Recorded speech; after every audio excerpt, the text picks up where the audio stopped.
Assalamualaikum warahmatullahi wabarakatuh. Hai, halo Delvers. Di video kali ini Tamara Delv akan membahas mengenai sejarah penerbangan dari Atlantic Southeast Airlines 2311. Maskapai ini mengalami sebuah tragedi penerbangan pada tahun 1991 ketika salah satu pesawatnya berjarak sekitar 5 menit dari landasan pacu. Apa yang kira-kira terjadi? Kita take off ke kronologi.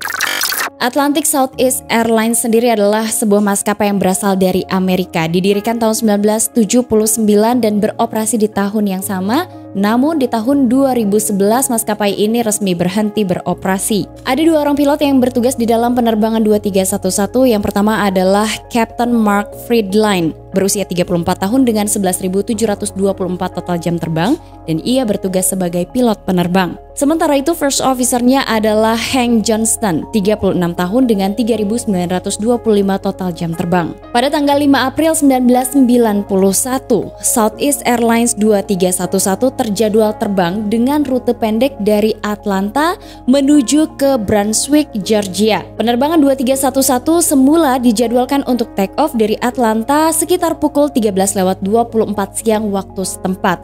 Tapi karena ada masalah teknis pada pesawatnya sehingga penerbangan itu mengalami delay. Ternyata di detik-detik terakhir justru kerusakan itu membuat pesawatnya harus diganti. Sehingga ada sebuah pesawat Embraer 120 Brasilia yang akan menggantikan pesawat yang sedang mengalami kerusakan teknis itu. Pesawat Embraer yang digunakan sebagai pesawat pengganti itu dibuat di tahun 1990. Pesawat tersebut dilengkapi dengan 2 mesin Pratt & Whitney dan juga dilengkapi oleh 2 baling-baling yang dibuat oleh Hamilton Standard. Pesawat yang digunakan ini masih terbilang baru karena baru mengumpulkan 816 total jam terbang pada saat mengalami tragedi penerbangan. Pada pukul 13.47 siang waktu setempat, penerbangan 2311 akhirnya dijadwalkan kembali untuk lepas landas dari Atlanta. Pesawat turboprop itu mulai mengudara dengan normal di atas langit Atlanta dengan membawa 3 orang kru pesawat dan 20 orang penumpang. Nah, dari 20 orang penumpang yang ada di dalam pesawat tersebut, 2 diantaranya merupakan tokoh terkenal. Yang pertama adalah seorang astronot NASA bernama Sonny Carter. Kemudian satu lagi adalah mantan senator Amerika bernama John Tower. Karena ini adalah rute penerbangan pendek, maka pesawat Embraer 120 ini dirasa pas untuk membawa 23 orang penumpang di dalam pesawat. Pesawat itu terbang dengan normal. Namun tiba-tiba saja Kapten melihat adanya awan badai di rute penerbangannya menuju bandara tujuan. Sehingga Kapten meminta first officer untuk menghubungi menara kontrol dan meminta agar pesawat itu sedikit keluar dari jalur penerbangannya untuk menghindari awan badai. Izin diberikan oleh petugas menara kontrol dan kemudian pesawat mulai bergeser sekitar 20 derajat ke kanan. Pesawat masih terbang dengan mulus menuju ke bandara tujuannya. Karena pesawat ini semakin lama semakin dekat dengan bandara, maka kru kabin saat itu langsung melakukan persiapan untuk pendaratan. Bahkan kru kabin juga meminta para penumpang untuk bersiap dan memberitahu mereka bahwa sebentar lagi pesawatnya akan mendarat. Pesawat berjarak sekitar 5 menit lagi dari bandara dan kecepatannya mulai melambat. Roda pendaratan diturunkan, namun tiba-tiba Kapten mendengar adanya suara yang asing. Diduga saat itu Kapten langsung melakukan pemeriksaan pada instrumen pesawat dan menyadari gerakan dari baling-baling pesawatnya ini berbeda antara gerakan baling-baling kiri dan baling-baling kanan. Maka saat itu Kapten sepertinya memutuskan untuk membelokkan pesawat itu sedikit ke kiri agar posisi pesawat itu stabil. Ketinggian pesawat saat itu kurang dari 1.000 kaki, tapi sepertinya kedua pilot ini semakin kesulitan untuk mengendalikan pesawatnya. Saat itu kedua pilot berusaha untuk memperbaiki posisi pesawat, tapi posisi pesawat itu justru roll ke kiri. Setelah posisi pesawat itu roll ke kiri, kemudian posisi sayap pesawat berada di garis vertikal dengan sangat cepat. Justru posisi pesawat menjadi sangat aneh hingga akhirnya hidung pesawat itu berada di bagian bawah, atau lebih tepatnya pesawat itu berada di posisi vertikal. Kapten saat itu sepertinya mulai berjuang untuk memperbaiki posisi pesawatnya, menarik kolom kontrol agar posisi hidung pesawat itu kembali naik. Tapi apapun usaha yang dilakukan oleh Kapten tidak membuat posisi pesawatnya kembali normal. Justru pesawat itu jatuh dengan sangat cepat menghantam daratan di sebuah hutan. Beberapa saat setelahnya petugas menara kontrol kehilangan kontak dengan penerbangan 2311 yang seharusnya sudah tiba di bandara tujuan. Tapi ternyata saat itu dicoba beberapa kali dihubungi tidak mendapatkan respon. Sehingga kemudian upaya pencarian dan penyelamatan segera dilakukan. Ketika upaya pencarian dan penyelamatan itu dilakukan, awalnya tim evakuasi kesulitan untuk menemukan di mana lokasi jatuhnya pesawat itu. Hingga kemudian mereka mulai melihat asap hitam yang membumbung tinggi ke udara di sekitar wilayah hutan yang jaraknya sangat dekat dengan runway. Tim evakuasi melaporkan sangat sulit untuk menuju ke lokasi di mana penerbangan 2311 itu jatuh. Bahkan mereka harus membuka jalur baru agar bisa tiba di lokasi jatuhnya pesawat. Ketika tim evakuasi tiba di lokasi jatuhnya pesawat, mereka menyebutkan 23 orang di dalam pesawat itu meninggal dunia. Bahkan sepertinya para penumpang ini tidak berhasil untuk bertahan hingga tim evakuasi tiba untuk melakukan pertolongan. Mengutip dari laporan akhir yang dikeluarkan oleh NTSB, pesawat yang diperkirakan senilai 7,8 juta US dollar itu dinyatakan hancur dan kemudian rusak akibat tabrakan dengan daratan. Karena ada dua tokoh penting Amerika di dalam penerbangan 2311, maka berita mengenai tragedi penerbangan itu dengan sangat cepatnya menyebar di Amerika. Bukan hanya itu, tapi berita mengenai tragedi penerbangan 2311 dengan sangat cepat menyebar juga ke seluruh dunia. NTSB yang mendapatkan informasi mengenai adanya sebuah pesawat turboprop yang jatuh langsung mengirimkan perwakilannya untuk melakukan penyelidikan. Nah, pada saat penyelidikan awal, mereka mencoba untuk memetakan bagaimana posisi pesawat itu ketika jatuh. Nah, mereka bukan hanya mencoba untuk memetakan, tapi mereka juga memintai keterangan-keterangan saksi mata.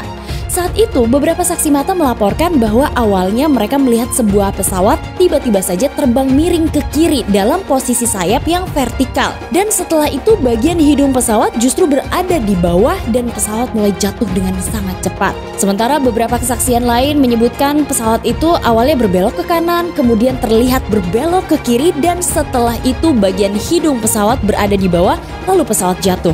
Sehingga tim investigasi dari NTSB ini menyimpulkan bahwa pesawat ini jatuh dalam posisi hidungnya berada di bawah. Nah, hal ini diduga karena adanya masalah pada kontrol pesawat. Namun ternyata tantangan lain yang dihadapi oleh NTSB adalah karena pesawat ini tidak memiliki black box. Pesawat tidak dilengkapi FDR maupun CVR, sehingga ini adalah tantangan besar bagi tim investigasi untuk mengungkap penyebab dari jatuhnya penerbangan 2311. Bagian-bagian pesawat yang mengalami kecelakaan seperti sayap, flap, aileron, dan beberapa bagian lainnya langsung dibawa ke hanggar untuk dilakukan penyelidikan. Nah, karena beberapa bagian ini terhubung dengan sistem kontrol pesawat, maka tim investigasi memfokuskan penyelidikannya pada bagian-bagian tersebut. Tapi dari hasil penyelidikan, tim investigasi tidak menemukan adanya malfunction pada bagian-bagian kontrol pesawat. Pada saat sedang melakukan penyelidikan terhadap bagian-bagian utama dari penerbangan itu, tim investigasi yang lain melakukan pemeriksaan terhadap bagian mesin pesawat untuk membuktikan apakah mesin ini masih berfungsi ketika pesawat mulai jatuh. Ketika tim investigasi melanjutkan pemeriksaannya atau penyelidikannya pada dua mesin pesawat, mereka yakin bahwa mesin pesawat masih berfungsi hingga pesawat itu menghantam daratan. Alasannya mereka menemukan adanya beberapa batang pohon di dalam mesin pesawat. Dengan kata lain, mesin pesawat saat itu masih berputar. Nah, penyelidikan pada dua mesin pesawat ini justru menuntun NTSB pada penyelidikan terhadap baling-baling pesawat. Ketika dilakukan pengukuran sudut pada baling-baling di sebelah kanan atau bagian mesin kanan, mereka menemukan sudutnya adalah 22 derajat.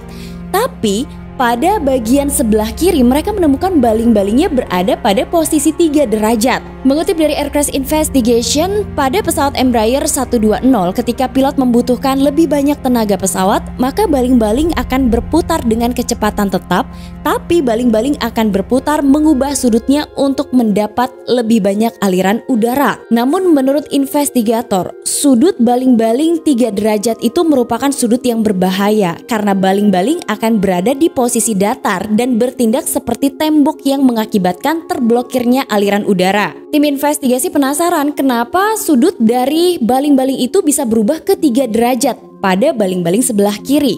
Mereka kemudian melakukan pembongkaran pada bagian baling-baling sebelah kiri dan menemukan adanya jir yang aus. Jir yang menggerakkan baling-baling itu telah aus sehingga tidak bisa memperbaiki posisi sudut pada baling-baling 3 derajat itu ke posisi yang semula. Hal itu membuat posisi baling-baling berada di posisi berbahaya dan berakibat juga berbahaya bagi penerbangan 2311. Uji coba dilakukan berkali-kali, dilakukan oleh NTSB yang bekerja sama dengan Hamilton Standard yang merupakan pabrikan dari baling-baling pesawat Embraer 120 yang mengalami kecelakaan itu. Uji coba itu dilakukan oleh NTSB untuk menemukan teori paling memungkinkan pada tragedi penerbangan 2311. Dan ternyata setelah dilakukan uji coba berkali-kali, pihak dari Hamilton Standard ini menyebutkan bahwa tidak mungkin secara tiba-tiba sudutnya berubah menjadi 3 derajat karena mereka telah melakukan uji coba berkali-kali sebelum membuat baling-baling pesawat itu. Saat dilakukannya uji coba terakhir, salah seorang investigator ini melihat rekaman uji coba yang dilakukan oleh pihak NTSB dan juga Hamilton Standard.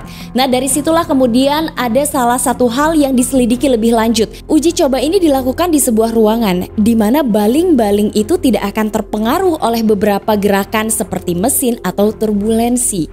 Nah, investigator NTSB menitik beratkan bahwa ada perbedaan antara uji coba dengan penerbangan 2311 di mana di penerbangan 2311, baling-baling ini juga terpengaruh oleh gaya aerodinamis dan juga turbulensi.